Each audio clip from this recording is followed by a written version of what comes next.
The process of applied functional science is the transformation of the notion into the motion. You're listening to the Gray Institute podcast, a production of Gray Institute. Move your body, come on, move your body. Okie dokie, talk about joys of all joys. I have the privilege for this webinar and podcast to have a hero of mine, not just one of many heroes, but the hero of mine that became a hero since the very first day I met him. And Mr. Todd Wright. And Todd, I can't tell you how excited I am. You know, we almost have to grin because we know sometimes we're pulling each other's chain. But this is for me an honor to get you on tape. And as good as looking as you're looking, and just to have the opportunity to talk to you. Yeah, no, I'm excited, Gary. Obviously, anytime I'm with you, there's a special energy, and you've been an incredible friend, an incredible mentor that has changed my life. It's hard for me to actually put words to what your influence has meant on me and the people that I've been lucky enough to help since I've met you. Yeah, well, you've helped a lot of people, and that's the real blessing. I think we could summarize our relationship by saying we have a nickname for each other, and it's the same nickname. It's Brother Love. You know, so Love. All of a sudden I get a voicemail or something, and all of a sudden, Brother Love. It's like, oh my goodness, this is the greatest thing in the world, and there's a lot of truth to that. How much it's gone on for a lot of years. Yeah. So I know. I'm like a lot of people. I just like to know people's journey, and just get an idea of kind of what got you started in all this, and kind of where have you been, and then we can dig deeper. But you've been on a beautiful journey, and I think people would love to know just kind of where you got started and kind of how you ended up to where you are. Actually, let's go a little bit backwards. I think it's just a beautiful lady just walked by the computer there. So we might, if we want to upgrade this webinar, we'll bring her in. Let's go backwards a little bit. Let's start where you are right now. Just share with us, where you are, what you're doing now, and let's go from there. Sure. Right now, I've just entered my 6th season with the Los Angeles Clippers as the vice president of player performance.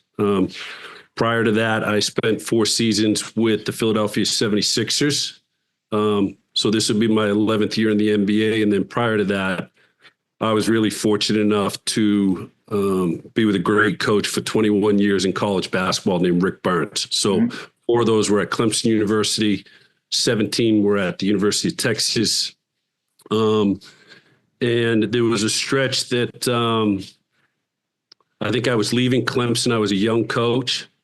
And I had just taken the Texas job. And when I entered the Texas job, we had a lot of guys with a lot of issues, patella issues, osteitis, pubitis, shoulders.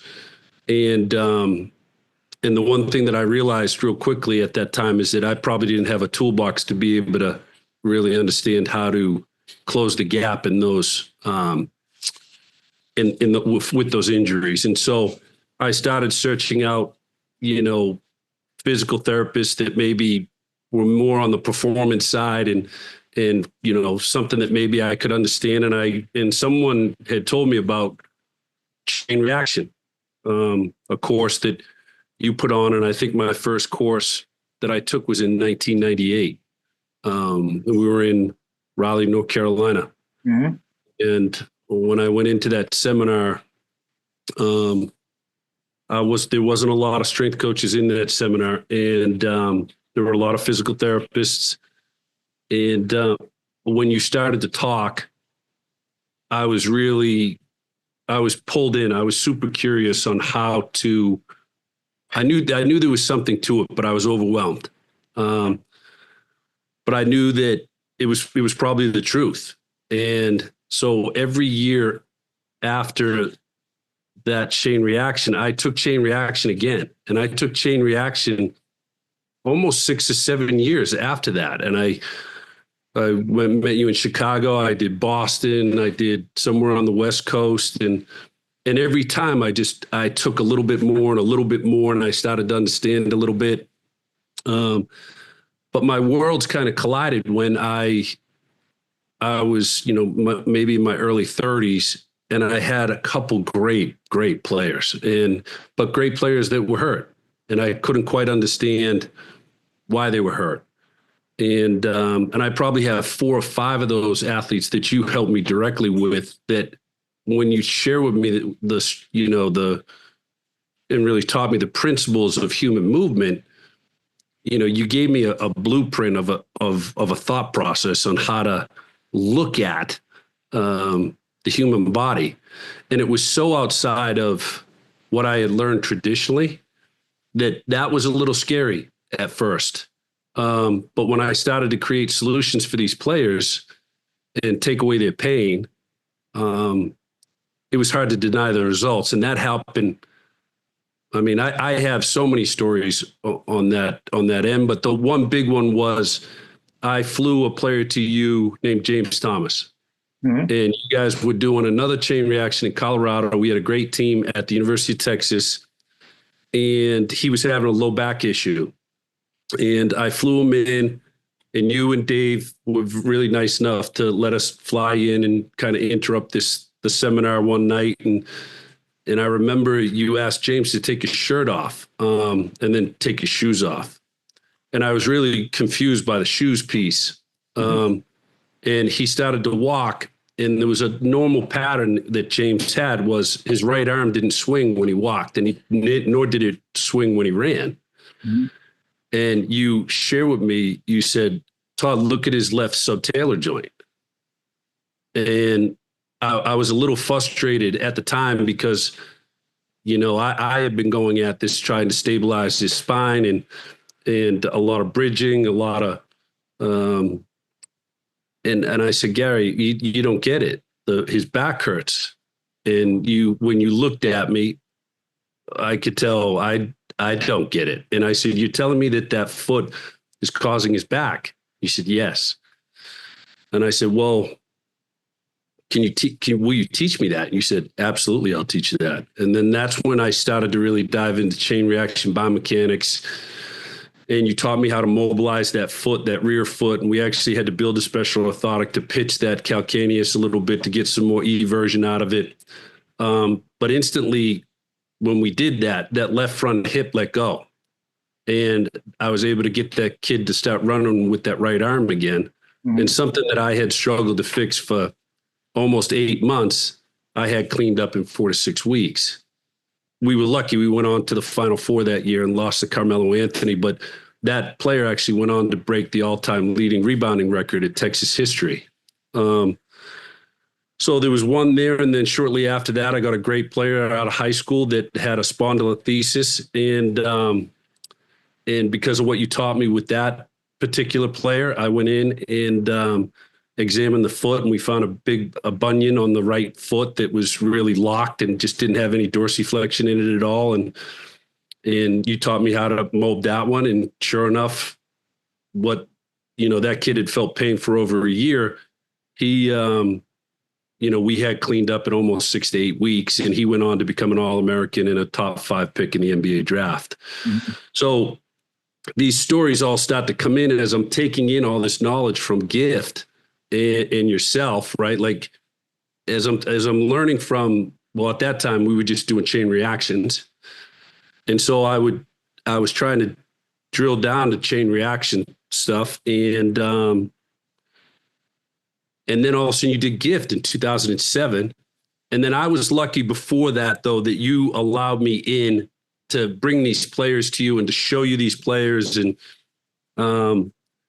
so I started getting this 1,000-foot view of chain reaction biomechanics and how the body really works, and the authentic environments that using ground reaction and mass and momentum of the body and overcoming gravity. You started talking about proprioceptors. I was lost, and then I just continually just kept chipping away at the proprioceptor piece and understanding them and how to train them authentically. And a lot of the things I was learning was kind of clashing with some of the traditional views of how training was looked at. Mm-hmm. The great part for me was I didn't really have a boss that I had to report to. So I had an opportunity that I came to a threshold that either I changed and I went away from a lot of the traditional view, or I responded and respected the results that we were creating with some of these players. And should I start to train differently? Mm-hmm. And that was pretty amazing for me at a young age. I was in my early 30s. And then I was learning all this stuff from you, and I had this intern group. And so at the University of Texas, I had a large intern group of like 5 guys. And we were finding a niche in low back pain because of you. Like, we were helping people cure their low back pain. And someone came to me and said, "Hey, would you have interest in meeting this guy? This guy, he's about to go in for back surgery. They're going to fuse L4, L5. Would you take a peek at him?" I said, "Yeah, sure." So he came in, and I asked him when he's with us, I said, "Hey, Tom, have you ever hurt anything in your lower legs?" And he goes, "Well, actually, I was in a bad horse accident, 2.5 years ago." And I said, Can you tell me about it?" He said, "Yeah, a horse reared up, fell on his side, and I had a compound fracture of my tib fib." So I said, "Could I look at it?" He said, "Yeah." So when I looked at it, you could see that the leg was a little bit short, whether the bones, had healed that way or whatever. But the ankle on that side was almost fused, like it was stuck.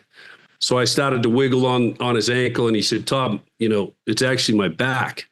And I said, "Yeah, you know what?" I said, "I actually know why you're thinking that way." I said, "Look, I've been learning this stuff from a great physical therapist in Michigan for the last 4 or 5 years. His name's Gary Gray. And he's taught me how to look a little differently. Do you care if I play with this foot a little bit?" He's like, "Do you think it'll help my back?" I said, "I don't know, but I think there's a chance, maybe." So we start working out in the mornings, and before all the guys come in, and he starts getting some motion in that foot, and we start putting him in little transformational zones of walking and getting the hip to extend. And next thing you know, his back is feeling, he goes, "Tom, my back's really feeling better." I said, "That's great." And he goes, "Would you ever decide to open a business?" And I said, "You know what? I don't think so, man." I said, I don't want to bother other people's money. And he saw these 5 interns. He would come into the gym, and they would always be around watching as we were doing things. Mm-hmm. And he goes, "Well, look, I own these buildings over on the west side of Austin. Why don't you open the business, and I'll give you the space for free, and you just treat me for a little bit, because I feel so good." Mm-hmm. So I'm like, pretty good deal. That's a tough one to turn down. So that is Train for the Game. And so Train for the Game is a business, a performance restoration and fitness facility in Austin, Texas, that we have had for 21, believe it or not, it's 21 years now. Wow. Yeah. And so that business is continually grown, and it's all based off of applied functional science. And we have 3 different markets. One that's a fitness market that's all three-dimensionally driven. Then we have a performance market that's really focused on the athletic development. And then we have a restoration market, which has been our big niche in helping people get through pain, because of what you've taught us. And so they come in and maybe haven't been able to find solutions, and we help their knee feel better, their low back or their shoulder. And so that business has been in existence for 21 years because of what we learned from you. And, almost everybody on my staff at the Clippers is gift certified. I think there's probably 14 people. And then there's a large majority at Train for the Game that are all also gift certified. So you could see the impact just in the short part of the story that I've shared with you. Without the skill sets that I've learned from yourself, Davey and Dougie, in applied functional science, I wouldn't be sitting in the seat that I'm actually in today, which is, who would have ever thought that you could get a vice president's role as a strength coach? But because I was able to see the world a little different and added value to helping protect some of those players, and it was recognized. So I can't thank you and the organization enough for what you've not only given me, but so many people. I just feel blessed that I've been able to extract the knowledge from you, but we've become just absolutely incredible friends through the journey. What, and this is always a hard one to answer, but something was inside your brain, your heart, your spirit when you got out of school, and then you kind of started scratching your head and says, "No, there might be more." And what I know now is good. But I think I might be missing maybe a little piece of something, to have the courage to say, well, I'm just going to go to this other seminar. And by the way, you were the only strength coach there, and say, hey, my job is to get people to move better. And a lot of them have pain and dysfunction and stuff. And if I want them to be really good on the basketball court or whatever, especially in just their daily life, I think I might want to learn some more stuff. How did you, what was inside you that obviously is not inside everybody, but what do you think that is? I fell in love with training in college. And so I played a little Division II football, and my last couple of years, as I started to train, I had this large emotional growth, where I felt good. For the first time as a young adult, I felt good about how hard I was working and how exponentially it was helping me understand the most important things in life. And I was doing that through physical transformation, which you ended up giving me that phrase after I met you. And I always loved helping people. And I was really good at communicating with guys, and I could get guys to work really, really hard. But sometimes it just didn't make sense to me why we would do particular things, and so every year I was lucky to work for a guy that said, Todd, where are you going to get better? And every year I would go to, excuse me 1 second. I just got to shut these devices down because they're blowing up right now. Every year I got to go learn like 3 or 4 different places. Mm-hmm. And I think right before I met you, I went to a Vern Gambetta's Rebuilding and Building the Complete Athlete.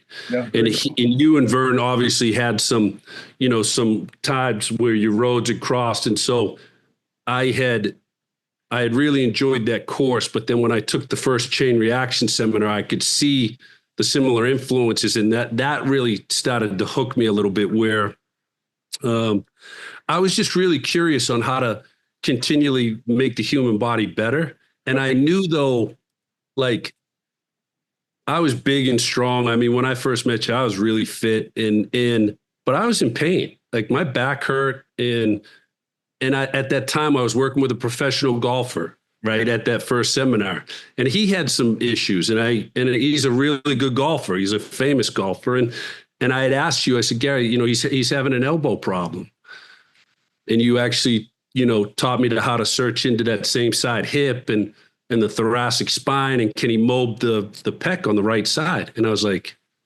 what are you talking about? Like this, it was so over my ability to see that. But I was like, it made sense to me. I was like, and when I would go to work with that golfer and work on those things, we cleared the elbow up, mm-hmm. And so now I was knee deep. I was like, all right, it's one thing if it works for one person, but this has just worked for 3 players that are super talented. They're at the top of the food chain with what they do. Mm-hmm. And I'm like, it was just hard to deny, but it was conflicting, right? Because obviously you learn a particular way through the regular learning, and you get out, and there's, your first couple influences in the business, they do things a particular way. But watching, football teams power clean, and where guys had just buckled sideways, and it was just all about load and, box squats with just, 600 pounds on your back. I was like, there was things there that just didn't quite make sense to me. Mm-hmm.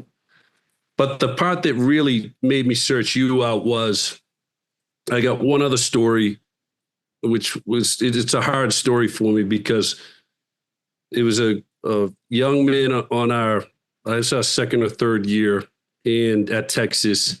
And he had a low back problem the night before we were playing the University of Utah. And I was in his room and I was stretching him and I was massaging him and I could convince people that they were all right.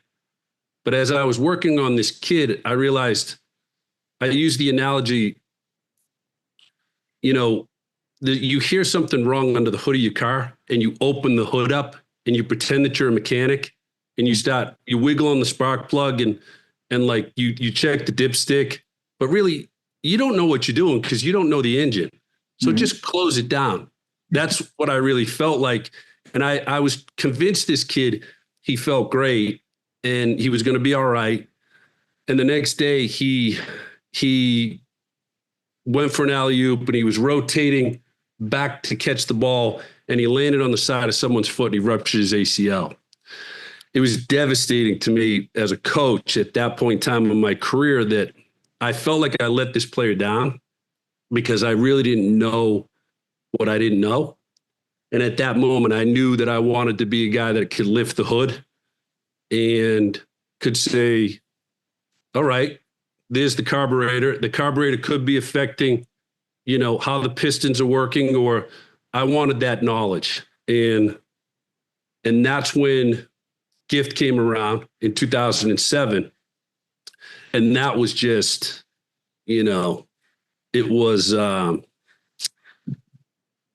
it was chain reaction, just net positively. It was just massive for me. And truth be known, after 2007, a lot of great things started to happen because my knowledge of this topic started to actually sit in, What's and you've experienced this as well. You've coached so many people, and you get joy in seeing.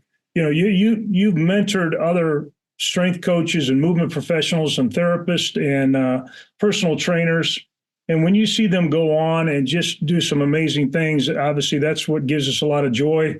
You also have the privilege of seeing athletes at all levels, the superstar level, all the way down to, my level, so to speak. And it just brings you, it's hard. I think most people out there listening right now understand that. But I don't think I've ever told you this story. You gave me the opportunity about 6 or 7 years ago to hang out with you for a month while you were with one of the teams.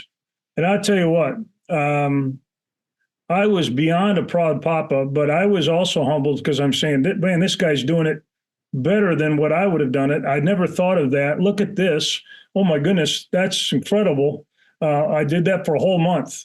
And then I just realized, what a blessing it is to hand the baton to somebody and then somebody take that baton like you have done and just make it better. And that was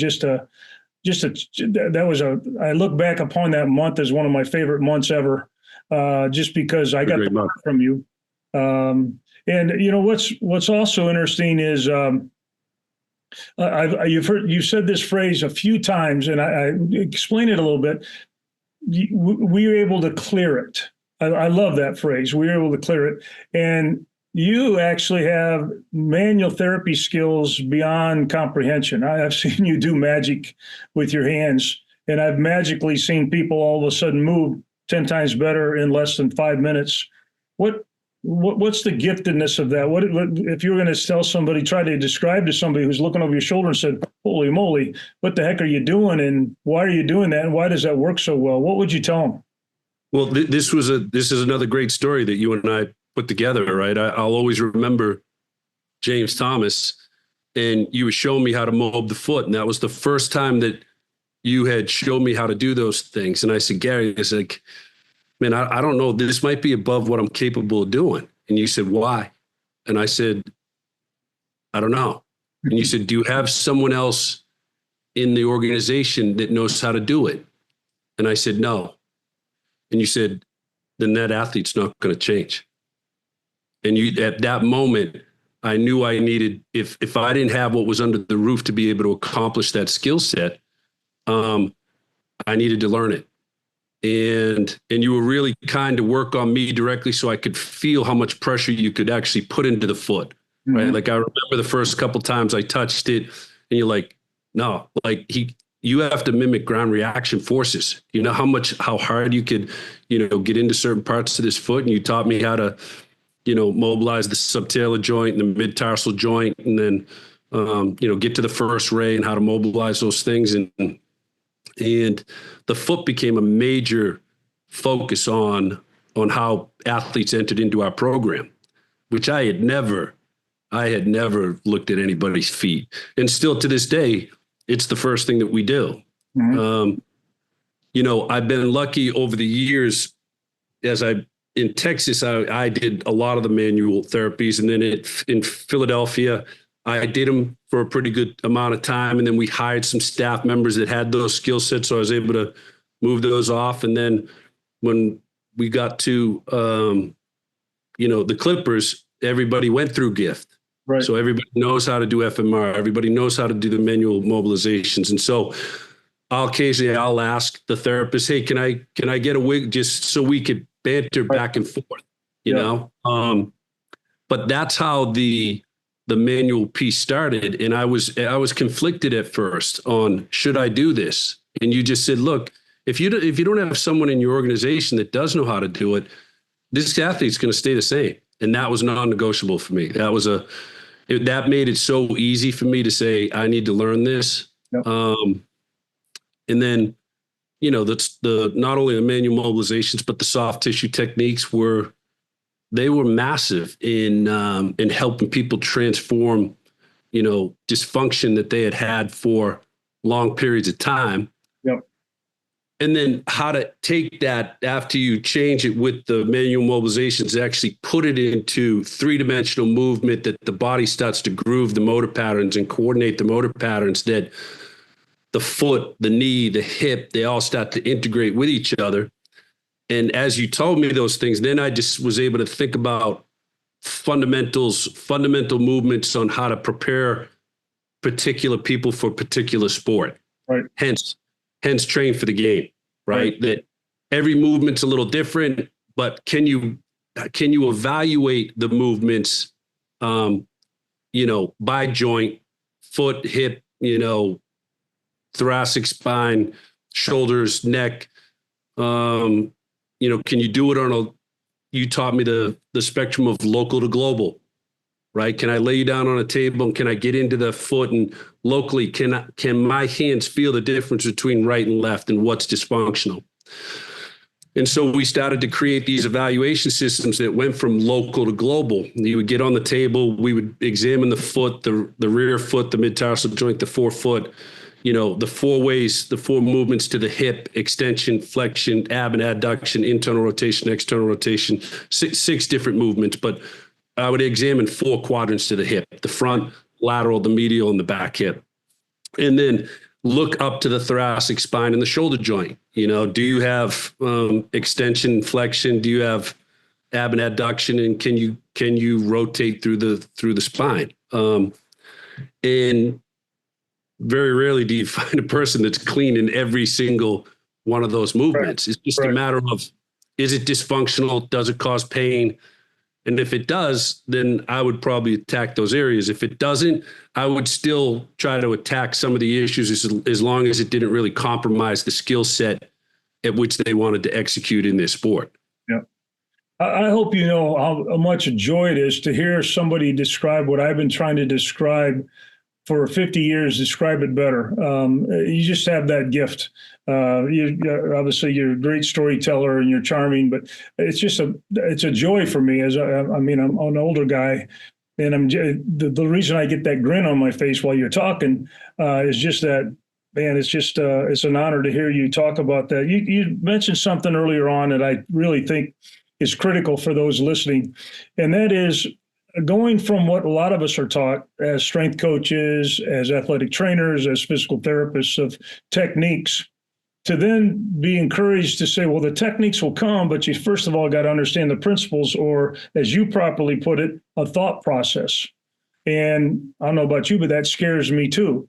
I'd rather have a piece of paper and say, somebody, if you got this, you do that and that and that. And okay, if that didn't work, well, that's the paper's fault and can't be my fault. So it's kind of scary, but tell me how you overcame the fear, because that's the biggest thing. I think a lot of people have to go like, man, I'm not sure if I want to dig that deep under the hood. I kind of like just wiggling the little dipstick and praying that something happens. But Right. What would you tell people to get over that fear? Well, first of all, you're very humble in how you talk about yourself, because you're probably the best teacher that I've actually ever been around in my life. And so being in an environment that isn't intimidating, that's open, that it's safe to be able to ask questions. I already had some humility to myself early on in my career, that I wasn't afraid to ask questions. That I always use the phrase, I knew what I know what I don't know. I know what I know, and I know what I don't know, but I really want to know what I don't know. And so there are moments in time where that first chain reaction, everybody knows this famous story. You started talking about the subtalar joint. And, to this day in GIFT, you could hear the story roll through. I raised my hand and I asked where the subtalar joint was. That was a very elementary question for the majority of the people in that room. But it wasn't for me. And you were so kind, and so how you handled that question. And I could feel the room look at me like, are you kidding me right now? And I was like, yeah, no, I actually really don't know what it is. And I think if you could encourage young people, because I think there's a lot of young people that'll sit and listen and they won't ask that question. But what I learned quickly was, if I didn't ask the question that time, I was going to have to wait till the next time to ask it again. And you might not get the next time to ask it again. Every year, I would take more and more from chain reaction, and I would have more questions at the end. I would always write what I learned and then write what I didn't know. And I would go back the following year. And then we became friends a little bit, where I could get on the phone and I could call you. And in that span of 4 or 5 years, I just happened to have these relationships with, people that were really, really elite at what they did. And from professional golf to CEOs to, real estate owners to lottery picks in the NBA draft. And each time, though, it wasn't like we were failing. We were finding solutions. Mm-hmm. And so I just have more and more questions for you. And here's the best part about applied functional science is, no matter how long you do it, you're never going to know it all. Oh, amen. It's a never-ending resource. The amount of educational material that you guys have put together that's offered through this course, at any particular time, if I have a hip issue, if I have a knee issue, I can go back in and rewatch that content that helps me exponentially not only interact with my staff and the therapists, but also find analogies to be able to interact directly with the athlete. And so what GIFTs really allowed me to do is it's given me a communication platform to be able to talk to the highest level practitioner and medical in the business, to, a performance area that maybe doesn't have as much background in functional anatomy and chain reaction biomechanics, and be able to deliver to the athlete. Right. But deliver those messages in a logical framework that is differentiated.